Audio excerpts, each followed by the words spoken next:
say speed kills? Well, not today. Today we're counting down and telling the stories of the fastest rock and metal drummers of all time. And this show is a special dedication to the very first rock drummer superstar of all time, Ginger Baker. Stick around. You're listening to the Loudini Rock and Roll Circus, changing rock history one podcast at a time.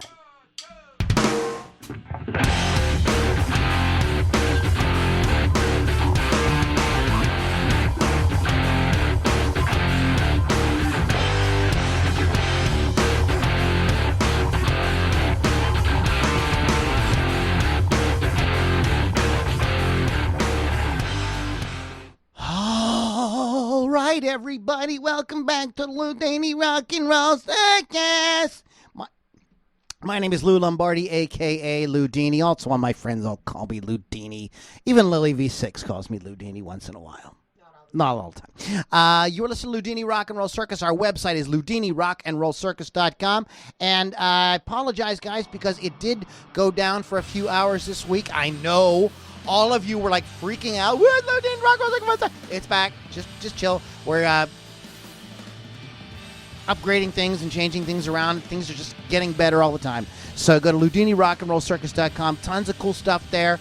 We have started something new as well. The Loudini Rock and Roll Circus Musicians Mastermind is up and going online as well. So you can find out more about that at loudinirockandrollcircus.com. That's co-hosted with Kerry Jacks K, all the way from Jolly Oat, England. And he would slap me for that horrible British accent imitation right there. So, but you guys can check that out at loudinirockandrollcircus.com. Shout out to our longtime sponsor fan, Chris Thunderwolf Dodson at Wolf's Customs. Get your guitar custom painted by going to wolfscustoms.online and get yourself set up with just a very cool. He does all kind of really cool custom painting on guitars. Like, you know, who wants to play a guitar that looks like everybody else's guitar? You want to stand out. You got to put on that show. Get yourself a custom paint job at wolfscustoms.online. And shout out to Rock Rage Radio as well for being an affiliate and having our music out there all over the world.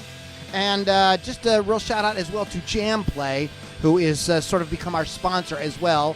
You can go to there's a link in the video description before, and we'll put it in the video description below, and we will put it in the show notes as well, and I'll be posting it everywhere. But you're getting a 25% off when you go through my link at Jamplay. So, guys, check all that out. Now, I've said all that just to say that I have the lovely and talented Miss Lily Von Six. Hola, ¿cómo está? That's all I know. Don't tell me to say anymore. I did not do... Well, I did go to the Great White Show and didn't see Great White this weekend because it was my sister's birthday. So we were at Howl at the Moon Piano Bar. And how was that? Getting our dance on. Having fun. Doing good things. They know every song. Doesn't even matter what it is. All of them. All the songs. Anything you request. I was going to go to that, but somebody kept me up way too late the night before. That's not my problem. That don't confront me none. Long as you get to my sister's birthday party next day. You're fired. She had an 86-ounce drink. So that's a drink about as big as like your head and It is shoulders. as big as your head.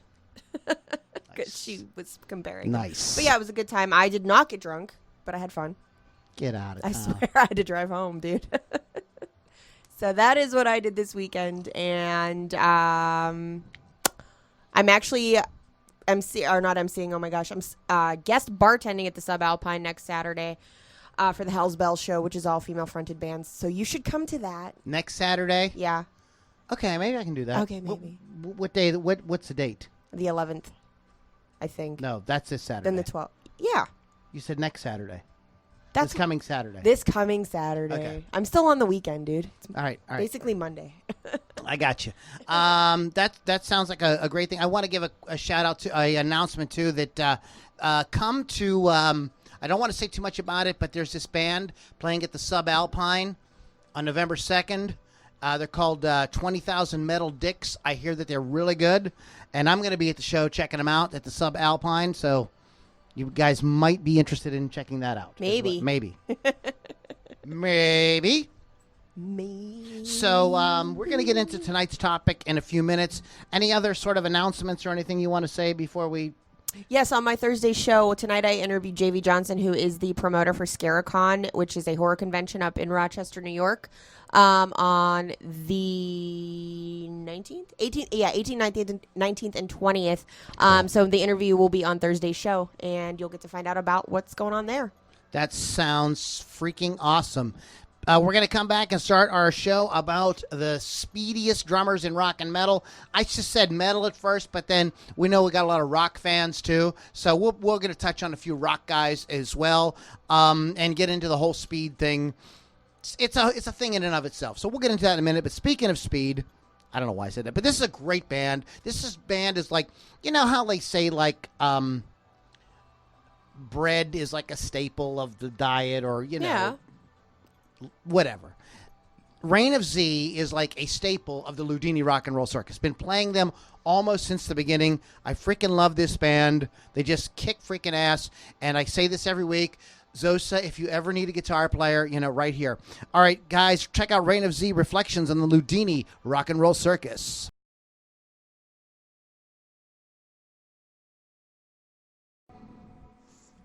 That's Reign of Z on the Loudini Rock and Roll Circus. And we have the Hawk in the house as well tonight. We're talking about drummers. So, of course, we've got to bring in the Hawk. So, what's going on, Hawkmeister? What's going on, man? I'm sorry I'm late. I had to take care of a couple of things. Some people needed to beat down, but, now I'm here and I'm ready to roll. Some people need to beat down, huh? They do. I don't know what it is with people. You ever just see a person that basically just is, when they look at you, you just want to like beat the shit out of them? They need a beating. That's like everybody I look at. Exactly. Everybody I look at. Sometimes people just fit that description. Like, what is this person's problem? I'm gonna slap them in the mouth. Usually, if they're breathing, I'm mad at them. There you go. Dude, is there like less of you? Are you losing weight? Probably yeah, your not. face looks super skinny. You look like you've lost weight, dude. You all right? Yeah. Wife's not feeding you? No, I've seen photos of you on Facebook. You look skinny on there, too. Yeah, nothing's really working, though. I really just start to, like, go to the point where if I don't eat, then I get sick, or if I drink too much, that's bad, too. So I just can't ever really find anything that really works for me. All right. But you ever notice, though, I hate to say it, you ever notice, I don't know too many fat alcoholics, so I'm going in that direction, I think. Okay. So in other words, you've more drinking, less eating. Yes. Okay. I used to do that in my 20s. It was great. Liquid lunch, liquid dinner. Yeah, I got you. Thursday, Friday, Saturday nights. I did it in my 20s, too, and now I'm going to start doing it in my 40s. And Just try it again. Just try it again. Yeah, to see how far it gets. I remember my 40s. I don't those yet. were the days. I don't have those memories yet. Those were the days. Sick. There's something wrong. So we've got the so we're gonna get into the whole drummer thing. Let's talk about this because you made a really good comment on Facebook about this, and speed isn't everything, right? It's like guitar playing. Speed, and that's why I said in the thing, like, I don't want you guys posting like, oh, well, there's some guy on YouTube who can play 10,000 BPM on a snare. I mean, I'm talking about in a song, but go ahead and address this because Keith, the Hawk, is an awesome drummer, and committed to the groove. So talk a little bit about the whole speed thing in drumming. Well, my initial comment on the whole thread was, I'd rather listen to Steve Jordan play. I wasn't trying to be a dick to metal drummers. I just don't play metal at this point in my life. I mean, to me, I have to try to make a living. Metal's not going to make me a living. And I respect that kind of drumming. I think it's hard, and it's probably harder than most shit that I can pull off. But at the same time, it's like I'm more of a groove pocket guy. Guys I've listened to have been influenced by have been more of that style of drummer. I've researched a few of these players, and it's just pretty sick how fast these dudes can play. I just don't know enough about these bands.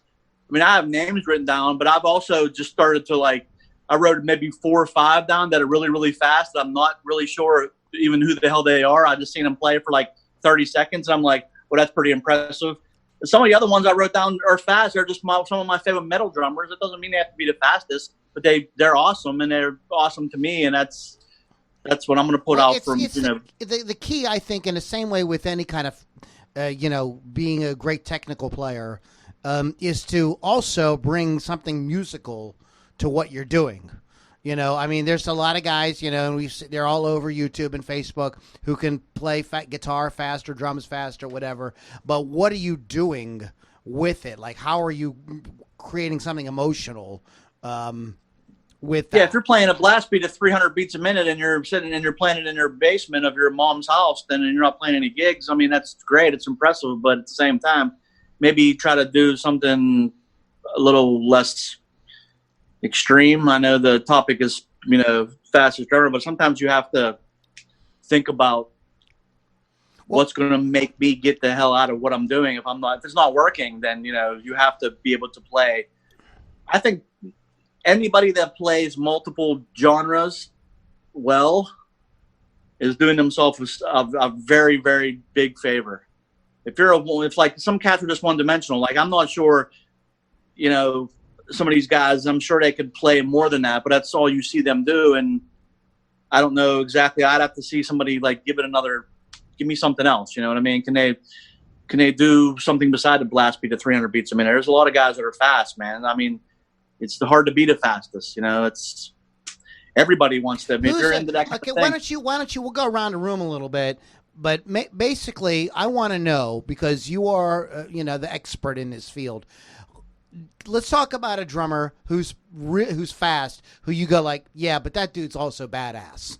Like he's got the chops, but he's not just beating a snare drum at 1,080 BPM or whatever. I mean, a person that like I said, I didn't really see this on anybody's list, but as a person I seen way back in the late '90s at a Modern Drummer Festival, who was barely known, and he's gone on to play in a lot of like prog rock bands, and Planet X, his own band. I mean, is a guy, he might not be the fastest drummer, but Virgil Donati, I didn't see him up on anybody's list. Virgil Donati, if you check him out, he can play double bass with the best of them, but he's also very musical and grooves. He has a simple kind of like approach at times to grooves. And when his feet enter the picture, that's where he's making his bread and butter in his drumming, but he kind of grooves like just pretty simple up top at times, and then lets that, when the feet join the party, it gets kind of chaotic. But he's really playing a lot of different stuff in his feet, where it's like it's just not speed either, So that's the kind of drummer I'd be attracted to more. Who's he play with, Keith? He played in a band called Planet X for a long time, which is like a prog rock band. He's also done a lot of his own. Virgil Donati has a lot of his own solo projects. Any progressive rock fans out there more than me could probably tell you more of the stuff he did. I remember seeing him in a clinic, and I just was like blown away by how fast his feet actually were. And this was in 1998, so it is like, it's a guy, but it's not just about speed for him. It's about, he kind of has the whole package going on. He's also very musical when he plays, and that's what I like. It's not just speed the whole time. It seems like really some of these metal guys, like, it seems like almost like an athletic competition. I mean, They've got both feet going, all the arms going, they're flailing everywhere, and they're trying, they're obviously, they've got to keep the time, and they've got to, rock the band. I mean, I just can't imagine the kind of stamina it takes to play some of this stuff. It's definitely a stamina thing, but it's also, you have to be, there's the technique to it. Like people can call it, what they want. I mean, it's like a lot of, especially in your hands, you use a lot of fingers, and the feet, they're doing a lot of like heel toe kind of technique. You have to be very relaxed. I mean, there's a lot of technical jargon to it, but it's at the same time being relaxed and just being able to play loose and not tensing up. You're not going to play that fast unless you're completely in that zone. That's just not possible. I mean, if you're going to tense up, I think that's what gets people that's what makes people sloppy at times, where they just kind of tense up too much and they don't relax when they're playing. Right. It's the same way with it's the same way with playing any musical instrument. It's the same way with the for guitar sure, yeah. and the piano as well. Lily has a list. Why don't you rattle something off here and let's get the Hawk in on it. Okay, so obviously I don't know shit about drumming other than what I hear.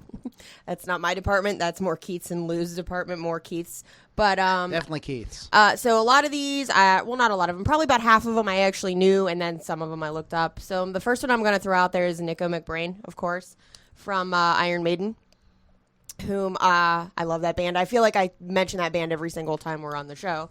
But, with good reason. Can we do a show, Lily, where you don't mention Iron Maiden? No. Please? Okay. So, fine. I will not. I will even find it in a love song. Is it Nico what? McBrain. McBrain? Yeah.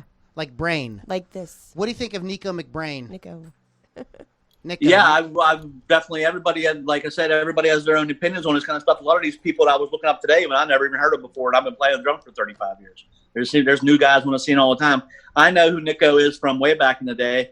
Would I include him in like the fastest drummers I ever heard? If you're going to talk pure speed, probably not. He definitely has like the like a lot of English drummers do, where they play the more single pedal and just have a very like John Bonham kind of like that approach. There's not a lot of double kick going on there. Even the guy before him was what the hell was that guy's name? I played before him, but they sounded very similar. Whoever the drummer was before Nico, which I should know this, and I'm completely blanking on it, but they had a very similar style. That's a guy that's, like I said, coming from a more groove standpoint of things. I think that a lot of people love him as an influential rock and metal drummer. Okay, so we covered Clive Bird. That's who it was. He's dead. Clive Bird. He is dead. Yeah. He day. I heard he day. I heard he real day. Did you hear that today? I heard he We'll day. talk a bit more about dead drummers later, I guess. Well, we should talk about. I want you to talk about Ginger Baker a little bit later on. We're gonna get into that. Oh, for sure, yeah. Yeah, we're gonna get into that. So who else you got in the list? The other one I want to mention that I absolutely knew was George Colias from Nile, who I'm going to be seeing pretty soon. He actually also teaches at the Modern Music School in Athens, and he's a self-taught drummer since age 12. And everybody, whenever I looked at him, because I wasn't sure if he was one of the fastest, but everyone says he is one of the fastest whenever I looked at him. What's his name again? George Colias. He's Greek. George Colias. And what's the name of the band? Nile. Are they Greek band? No, they're an American band. Okay, because we've actually played some Greek bands on the show. Do you know who that is, Keith? I looked him up because I've seen other guys mention him. I've heard his name before. Like I said, I'm not a huge fan of that kind of music, so I don't really. Yeah, it's death metal. It's death metal. But I did look up him teaching a lesson on YouTube or some like foot technique-y stuff like he does, where he puts just the camera on his feet, and it's pretty ridiculous. Yeah, I mean that's one of the faster guys I've ever heard, and he plays like almost like his feet are going side to side. Where I'm talking about like people like and all the technique stuff where it's whatever works for you is like if I go straight up and down, he's more side to side, and he's like playing. He was starting at 200 beats a minute when he was playing grooves or in playing with the double pedal. He had his one foot going faster than probably I could have my 2 feet going. Wow. He has an instructional DVD too called Intense Metal Drumming. Oh, it's for sure that. I'll give him that. That's definitely one of the faster guys I've seen. I mean, just like going through a few of the guys those guys I knew that were, textbook guys that everybody says is fast were just, guys that just are great hard rock and metal drummers. But yeah, he has this couple of those excerpts on YouTube are probably from his instructional video, and it's pretty sick, man. Yeah, there's like to play that fast and just and it's clean as hell. I mean, he's definitely got ripping. And his technique is just pretty much off the charts. What's the key, really, Keith, to that double kick thing? I hate to be like you're gonna say I'm being like. Go ahead, kind of a jerk like it practice, man. I mean, it's just like, honestly, the first time I ever heard, which I'll bring this guy up later, first time I ever heard Meshuggah, I'm listening to the drummer. I'm like, that shit is ridiculous. He's playing shit in his feet that I couldn't play in my freaking hands. I mean, that's just locking yourself away and sacrificing your life. Nothing. When someone has that degree of facility on an instrument where it's the drum, guitar, bass, piano, freaking recorder, whatever, if you play at that kind of level, in that style, it's gonna take you years. That shit just don't come overnight. I mean, that's somebody that just spent days and years and hours just practicing double bass technique. You're not going to get that good without practicing. So anybody out there that wants to play that fast, and not just playing fast, he plays intricate rhythms in his feet, and it's pretty silly, like how out there he can take it. But you're not going to get that way. Right. Where I'm not saying it's easy to play a blast beat, 300 beats a minute, but that stuff's really straight. Where Thomas Hockey can play things that are a little bit more polyrhythmic. Who's Thomas Hockey? Meshuggah. He's a drummer in Meshuggah. Meshuggah. Yeah. Another band. I don't like that vocal style, but I mean, I give credit where credit's due. That's very impressive to be able to play those rhythms. I mean, and like I said, in his feet, his feet are just as good as, probably better than a lot of people's hands. And it's stupid. It's almost unfair that someone could be that good in your feet where a lot of drummers concentrate on their hands. So if you're going to play that style of music, that's years and years of just putting your, nose to the grindstone and just digging it out, man. Yeah. Just playing over and over again the same shit. I know you were talking about like sort of sacrificing everything for, your technique. And just to draw a little comparison on the guitar, I read an interview with Eric Johnson, who said that, it ruined a marriage because he was man. I mean, that's going to take die hard on getting stuff together on the guitar that, like, his wife was like, see ya, so that happens. I mean, he's a great guitar player. I mean, definitely has his own style. I mean, so I believe that, man. Someone, like I said, no matter if you're the dude from Meshuggah, Eric Johnson, all the way to frickin', someone that's just Jaco Pastorius, someone that's that good at their instrument. They're just into it. Like that's it. That's their whole world. It's going to be everything to him. I mean, I love playing the drums, but I just got to take that little bit of time. I really don't want my wife to tell me to go. So I try to keep it, somewhat. A balance is nice, but yeah, someone like that. I'll never be that good at double bass. I mean, I could start now and practice for 100 years, and I still won't be that freaking good. But it's these people. That's a lot of sacrifice, man. They get good at any instrument. Yeah. I mean, and it probably is their entire world. I mean, they probably music is a calling. It's not something you just do. I mean, Keith, it's in your blood. I mean, it's in mine. I mean, you know how it is. So Lily, throw another one out. Since Keith was talking about practicing, one of the fastest drummers in the death metal scene is actually Pete Sandoval from Terrorizer and Morbid Angel. He had no idea how to use two bass drums before. And prior to being in Morbid Angel, and he practiced, and now he can actually play faster than a pre-programmed drum machine. So, are you familiar with their music at all, Keith? Morbid Angel. I used to listen to Morbid Angel. That was going back when I had more hair. Yeah, I mean, I had an album or two by Morbid Angel. He's like, and that dude, super fast though. Yeah. Yeah, he's no longer in Morbid Angel. Couldn't really find why, but he's still doing Terrorizer stuff. So Terrorizer. Yeah. That's some of the best things about some of these bands. They have some of the best names are in these death metal bands. They are. I love the death metal band names. Their logos are the worst, but that's okay. Let's run one more by Keith, and we're gonna play another song. What do you got? You gonna run one more? Oh, I thought you meant Keith's gonna go next. So one of the ones I definitely knew was Mike Portnoy from Dream Theater. This is on a lot of people mention Mike Portnoy, and I know Keith is not the biggest Mike Portnoy fan, but go ahead and talk about it. Me? Yeah, you. No, yeah, you. the drummer. Go ahead. I know you're not like into him, but like explain why. Like, what do you think about it? Okay, because it's important. About him being I don't think he's one of the fastest drummers I ever heard. I wouldn't even consider him in the top 10. I mean, that's me saying that I'd like more. I mean, it's hard for me to even say that I like Mike Portnoy. I don't think he's a musical drummer at all. I think that a lot of people get caught up in this whole like, oh, he got a lot of drums and he plays a lot of cymbals and he played in Dream Theater and that's fucking awesome and whatever, man.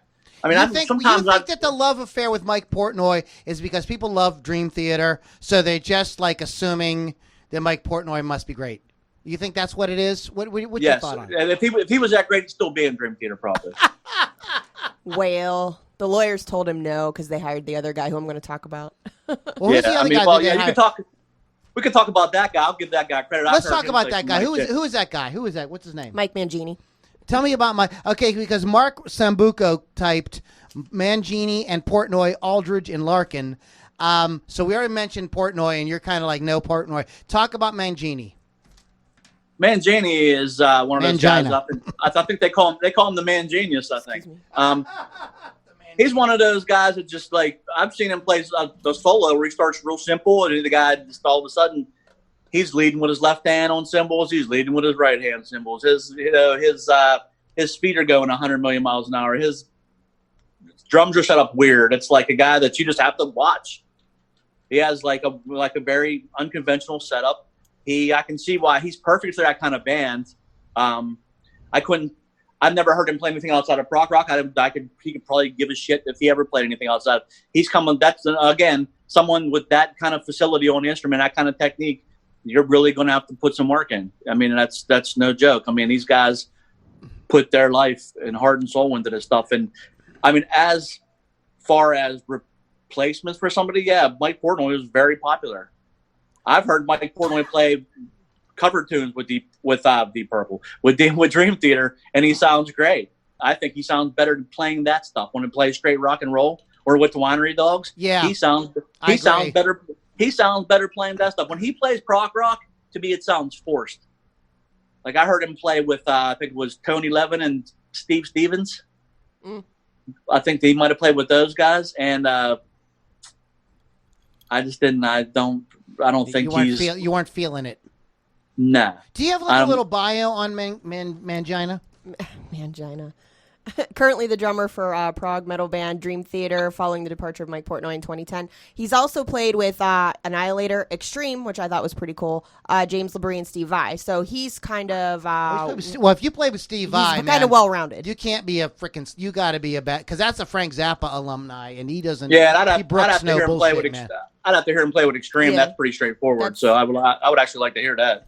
And he actually was a faculty member at Berklee College of Music. And between 2002 and 2005, he set 5 world's fastest drummer records. I heard that. Yeah. Hand drumming is 1,203 beats per minute, which is fast as some hummingbirds beat their wings. We're going to come back in a minute, and I want you to talk about some of the people that are on your list. Okay. Okay. You good on that? And we're going to play a band right now. This is the Revolution Highway, Young and Wild on Loudini Rock and Roll Circus.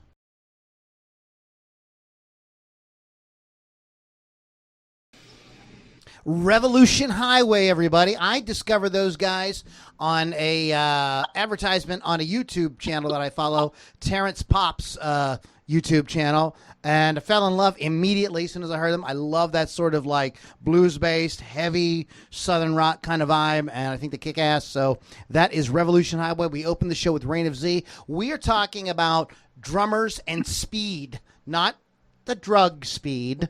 Damn. No, Lily, V6. Oh. But we are talking about the sort of value behind speed and how to do it the right way in a way that's musical versus just like sitting down on your snare drum and trying to play as fast as you can. I kind of want to do it the animal way. Animal, eat drums. So, Keith, we before we left to play some Revolution Highway, I said, why don't you tell us who's on your list? And because we've been kind of like what we've been doing is having Lily throw some out there and Keith comment. And Keith is our sort of Lily's our resident kind of rock historian. Keith is our like resident like musical genius guy. And kind of let's not use the word. Let's not use the G word. So he straightens us out musically. If I say something like and he's also really good with movies. So, but whatever you do, don't tell him you like the movie The Relic because you'll never live it down. Hold on a minute. Hold on a second. Nurse. Nurse. I think it's really funny when I call somebody a nurse and they're supposed to give me a drink. What are you drinking? Are you drinking a Moscow Mule? Waitress nurse. No, you're not a waitress. Waitress nurse. I'm drinking vodka martinis, which are going down very smooth, which I won't be able to walk in probably 20 minutes. I don't understand why you don't have like your smoking jacket on with that. Hawk. I'm one of them guys who like, Hawk. I think that, I find myself drinking wine sometimes and now vodka martinis. I'm like what I call sophisticated drinks for an unsophisticated dude. I see. I don't know what you're doing tonight, but we can hear you so freaking well. I know, right? It's crystal clear. There's no like weird sound. You're not cutting out. Whatever you're doing, when you come on in the future, do that.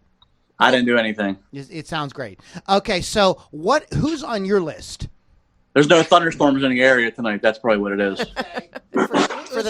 Who's on your list, Big Hawk? I'm gonna go here with a guy that's not known for double bass playing. Actually, his single bass playing is really, really tasteful and it's pretty damn fast. And he's played with some bands that might not be known in the mainstream, namely the Mars Volta. I'm gonna go with this cat, Thomas Pridgeon. Thomas Pridgeon to me is a very like TP. He plays rock drums like rock drums are supposed to be played. I mean, he hits the drums, man, with attitude. His single, like I said, his single pedal technique is really, really solid. Very fiery chops and just an all around like just firecracker behind the kid. He's full of energy and he's just I mean, I've never met the man, but he looks like an all around nice dude and he looks like he's having a ton of fun playing the drums, and he's also looks like he's completely relaxed at the same time. A very lethal combination if you want to be good at something. Making it look easy, even though it's not. Exactly. Yeah. That's very cool when somebody can do that. It was really awesome. But Thomas Pridgeon played with the Mars Volta, and he's done a lot of other stuff. I mean, that was a couple other bands. I think he might have sat in with I'm not sure if he did a Queens of the Stone Age stint. They seem to go through a lot of musicians, but he's one of those like hard rock kind of prog guys that can just play. I think his background, which is not getting off the metal topic, but still speed topic, is if you ever like research, there's a website, I don't think it's as popular now, but it was called gospelchops.com, and it had all these like African American drummers that were from these churches that were so fast and it was so flashy and so like, but it spawned a lot of now famous drummers that got really good gigs from this whole like sort of gospel chops vibe, like Eric Moore or even Tony Royster plays with Jay-Z. These guys are super fast and don't play a lot of double bass. They're not metal guys, but they play super fast, and it's like a whole other. Yeah, right, exactly. And I think our audience likes. What I've discovered is people that like good music tend to like a lot of different. At least they'll give a lot of different things a try. Yeah, if you like speed, I mean, like listening to a death metal drummer and listening to Aaron Spears play, it's speed. Yeah. It's just a different kind of speed. That's all. Tony Royster is really right. Tony Royster Jr. is really fast, but so is this Brand Drailer or some shit like that. Right. And it's the same way with other styles of music too. If you like fast picking, you're gonna like the fast guys in rock, but you're probably gonna dig some bluegrass. And guys like that can like just totally burn that crap up. So, all right. So who else you got? Another guy that I think is really one of my favorite all-time metal drummers that I think was named a few times on this list, but I guess all you got to do is listen to one tune and know this guy his feet are pretty fast. Is Dave Lombardo from Slayer. Listen to Angel of Death Man off Random Blood, first track. That's all you need when he has this little. Hold on a second. I got to try my martini. What's this break for martini, guys? Wait a minute. That's superb, Lupus. You can't really do a drumming podcast without mentioning Dave though, or Slayer. I think really. And I know he's been in and out of Slayer a couple times. I don't know what happened there, but they had Paul Bastoff, I think, was another but they all were super fast and they all kicked ass. I think Dave, he did another band, Grip Incorporated, I think, where he actually added a lot of percussion to his kit. When he plays, and that's what I like. It's not just speed the whole time. It seems. You're freaking me out, bud. I'm sorry. I was trying to respond to somebody's comment, and when I click the thing, it starts playing your comments like 3 seconds ago. So sorry about that. So Dave Lombardo is one of them. Like I hate to say it at this point that he's one of the more old school metal drummers. If you want to, because we're into.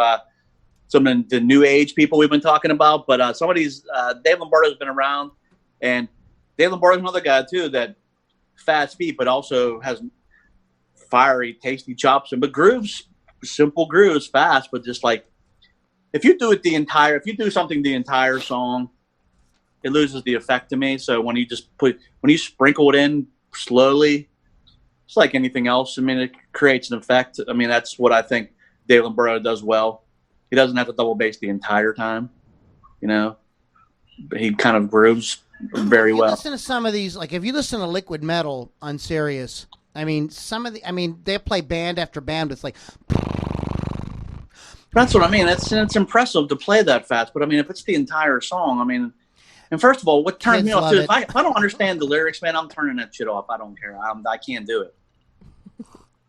I've gotten better at understanding the lyrics for these types of bands. We should do a show possibly on bands the best bands that mix extreme singing with melodic singing. That's not bad. Because there's some bands that do that, like the Butcher Babies. There's some bands that do that pretty cool. Rain of Z? We should. Z does. I like, it's the same way with extreme singing. I don't want to hear extreme singing the whole time, but I kind of dig when it kicks in a certain place. It adds like an emotional quality to it, and then they back off and you go back to the more melodic thing. I mean, I know you brook very little extreme singing, but that's cool. Like, we just like what we like. I think we should play a show in the future where we take death metal bands that you don't understand a word they're saying unless you have the lyric sheet in front of you, and make up our own lyrics for it. So we play a part of the song, and then we say, I think he's saying, or him or her are saying this. I'm scratching my butthole. Yeah. If you take, goat horror, and I don't understand anything a goat horror is saying, then I'm gonna try to translate what I think goat horror is actually trying to say to the world. It's important. And it'll be Keith, goat horror style. That's what I think. Oh, and I think we should also do this too, is where are they now? Because I'm going to throw a challenge question out to somebody. Any of you Pittsburgh viewers out there, anybody listening from actually locally in Pittsburgh there used to be a band, which I don't know the name of, but the drummer in that band, his first name was Avery, and it's not that Avery Mullet kid from Washington. He's a good little young drummer. This guy would be probably my age, 40-ish at this point. His first name was Avery. He was in a metal band. That dude had some seriously fast feet. I have no idea what his last name was. So if anybody knows Avery, whatever, out there, I challenge you. Tell me who the hell that was, because he used to take lessons off Lou Ross when I did. And just ask Lou. Unsolved I don't Mysteries. think Lou probably wouldn't know either. Lou probably. He might. He might. If he's not watching the show, so I'll have to ask him on the side. But whoever, if anybody in the metal scene knows who Avery, whatever his last name was, that Avery, dude has some serious feet. We're going to come back in a minute, and I want Keith to talk about Ginger Baker. I don't want to talk about Ginger Baker. I'm glad you're on. You can talk about him. So what I want Lily to do, if you don't mind, can you give some shout outs to maybe some of the folks that are watching, and if there's any kind of crazy comments you want to say, like anybody telling us to go F ourselves, we love that. Nobody ever tells us that. But Mark Sambuco, Chris Thunderwolf Dodson, and Raven are on. Rat Rod says, "What's up, Blue?" Miguel Rivero says he has a shot of whiskey, or maybe that's you that has a shot of whiskey. James Gentry, Tim Paul, John Scanlon, Timothy Meisowitz. If I pronounce your name wrong, I'm sorry. Tony Manning says, "Let's rock." Jim Esch, Harkins Donald, Lily Carey. She loves our videos. Ray Duran. We love you, Lily. Mark Sambuco says Nico rocks. And then he named all those others, Mangini, Portnoy, and so forth. Billy Jordan says George is amazing. Tom Proctor's watching. Lou Lombardi's watching. I am. I do watch sometimes. And Rock Rage Radio. But we don't have any crazy comments today other than people love us, as usual. Bill Damiano, Billy Altman, thank you guys as well for hanging out. I saw that you guys were talking. Hey, Keith, I wanted to tell you, because you haven't been around in a while. Billy Altman is now telling Bill Damiano, "Go to bed, Bill." That's a thing. Really? That's pretty good. All right, Billy. On that happy note, this is Mississippi Bones. We'll be right back, and we're going to talk about Ginger Baker when we come back.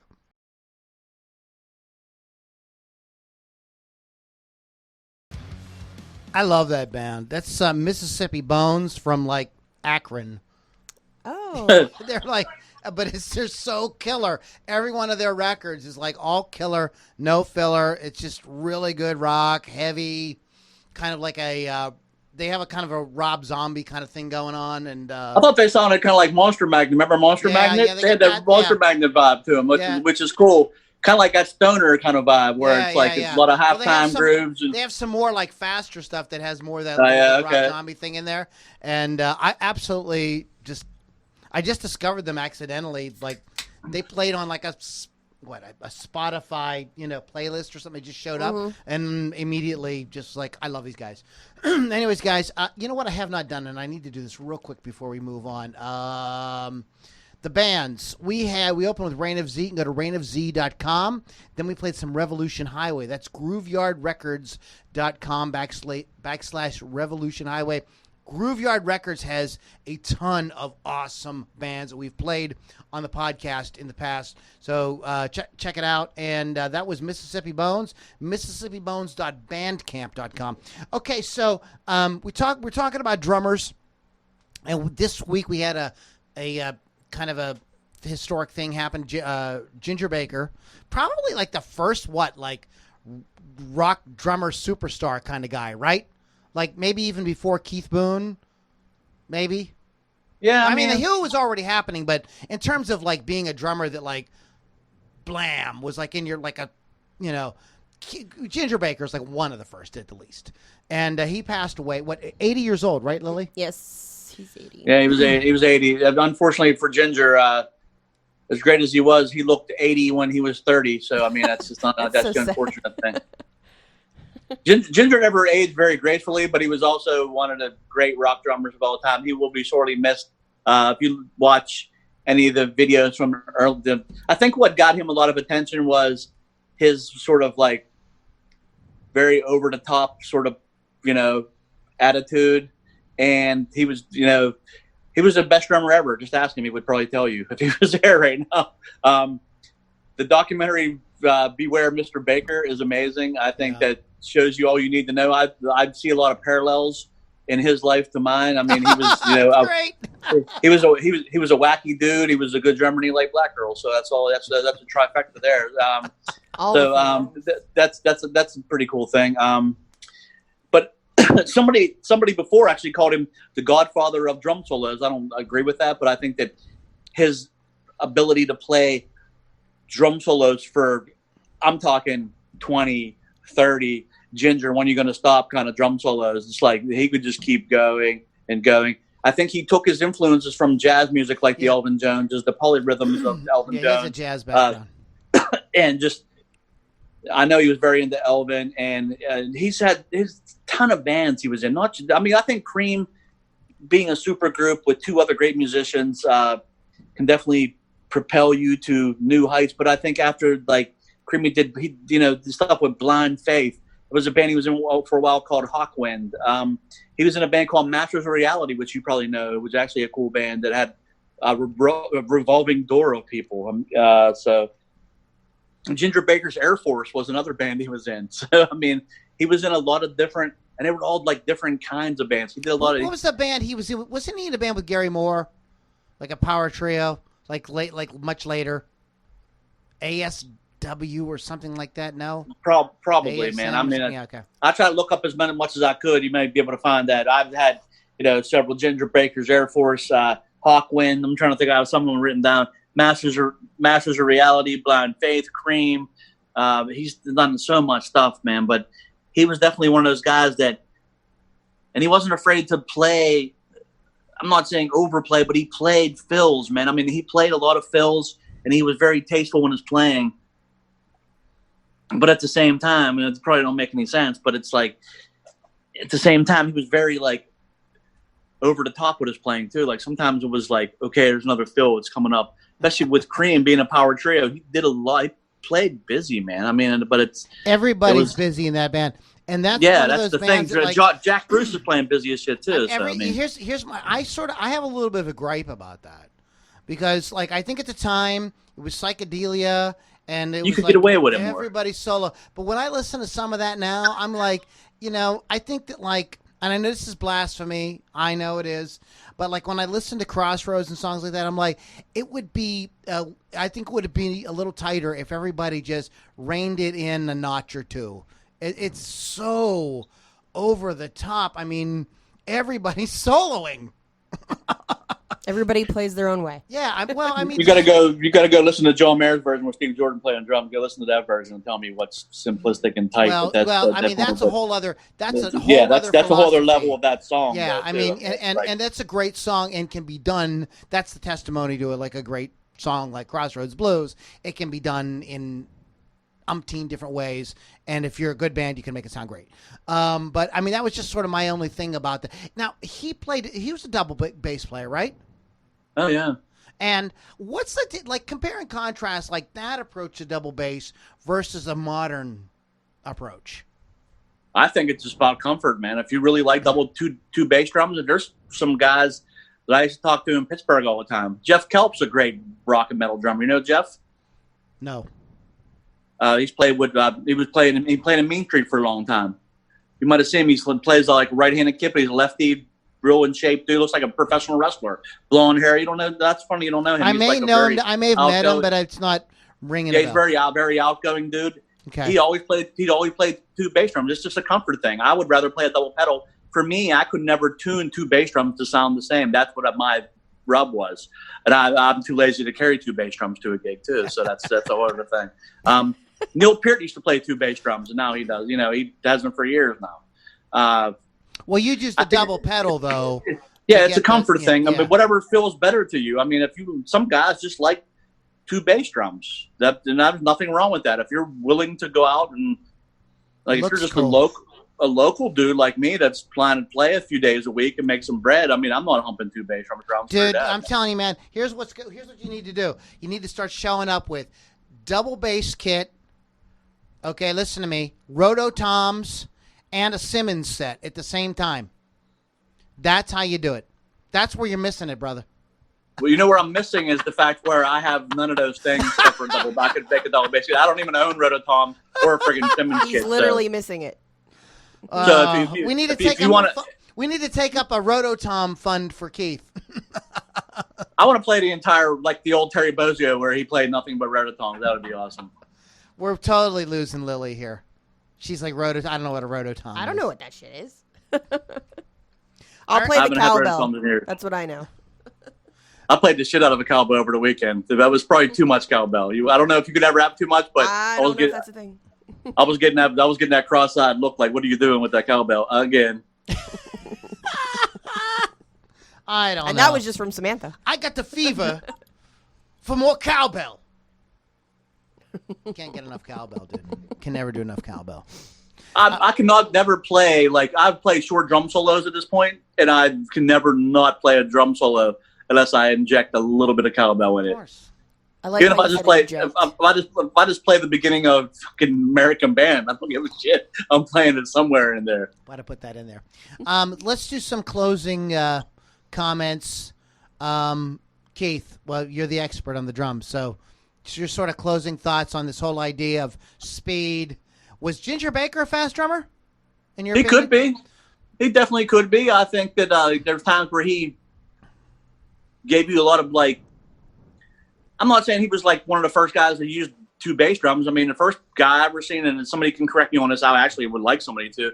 First person I ever seen use two bass drums was Louis Bellson, who was a jazz drummer from friggin' back in the day.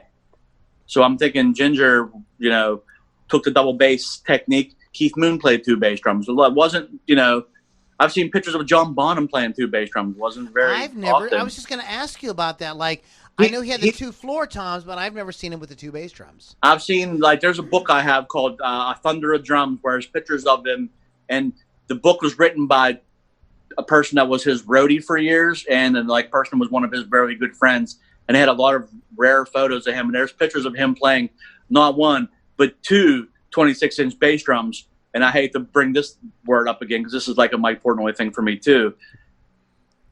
John Bonham got the two 26-inch bass drum idea from Carmine Appice, who was in Vanilla Fudge. I think that's where he got that from, because Carmine was always considered for the Led Zeppelin gig after Bonham, but they decided not to. Right, yeah.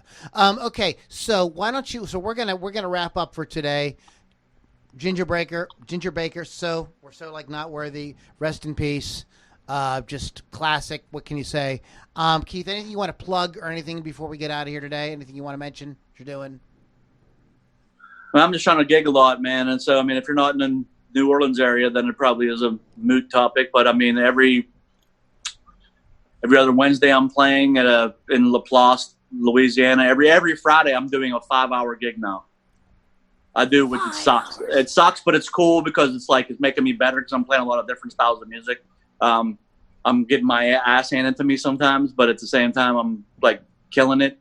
So it's a very kind of up and down for. I started at 3:00 at the Balcony Music Club on Decatur Street. It's a very touristy kind of trap. Yeah, at first. Decatur. We know Decatur. Yeah, so I'm playing at the Balcony Music Club at the end of Decatur Street every Friday from 3 to 5:30, and then I play with one band. Then I wait a half hour. The other band shows up, and I play 6 to 8:30 and play more old blues and some swing and some horn shit with another band, which is fucking fun as shit, So it's a lot of F's going on there. I mean, so it's, all the F's. and then I'm still playing. I have a country rock band that plays too, man, and we're playing fairs and just trying to do some trying to get some casino gigs, and I actually play louder in that band than I do in any other band. So cool, man. Still, like I said, still a rock band. So all right, Keith. It's great to have you on again, man, and hope that we can do it again soon. Keith the Hawk Hawkins. Appreciate it, brother. Lily, why don't you go ahead and plug whatever you have coming up, and we're going to get out of here. Well, real quick, we didn't even mention Gene Hoglan, but I'm just saying Testament and Death Clock. Anyway. Gene Hoglan from Testament and Death Clock. Yes. Known as the Human Drum Machine. Anyway, regardless, watch or listen to my show, Hot Licks with Lily, 6 Thursdays at 6 p.m. Eastern on Rock Rage Radio. Free app, download it, or go to the website, rockrageradio.com. Lou and I are going to be emceeing a lot of shows coming up, so stay tuned for those sorts of announcements. And again, if you're out at the Subalpine on Saturday, give me all your money, because I am a guest bartender there, and I need money, because I just started a job again. That's all I got. Good for you. Last week she had no job, and this week she has a job, so good for her. Shout out to Wolf's Customs. Chris Thunderwolf Dodson, longtime supporter of pretty much everything I do. Do appreciate it. You want to go to wolfscustoms.online, and if you need you really should consider if you've got a guitar, you want to kind of gussy things up, you want to sort of stand out on stage. It's a great way to get some custom paint work done on your guitar. Does a great job. Loudini rockandrollcircus.com. We're going to jump over and party for a short period of time over in our inner circle, so you can go to loulombardirocks.com. We haven't mentioned that yet, but you can go over there. There's also a link in the description on all my videos here for jam play. You're looking to rock out on the guitar a little bit better. I'm actually taking some lessons on jam play too. It's a great resource, so there's a link in the description below. It helps us out. They're acting as a sort of affiliate / sponsor with us, and you can go to the link below and you can check that out. Guys, thanks so much for hanging out with us. We had Reign of Z, Revolution Highway, Mississippi Bones. We're going to wrap up with a band from Evansburg, Pennsylvania, a band called Darkness on the Radio. And Keith the Hawk Hawkins, Lily V6. It was great seeing you guys. We're going to go over to LouLombardiRocks.com here in a minute and do a little partying with the inner circle. You just go to that link, guys, and you can hang out with us for a little bit. It's where we tell the real dirty jokes, the stuff we couldn't say. Here. All right, guys, have a great week. We'll talk to you on the next Loudini Rock and Roll Circus.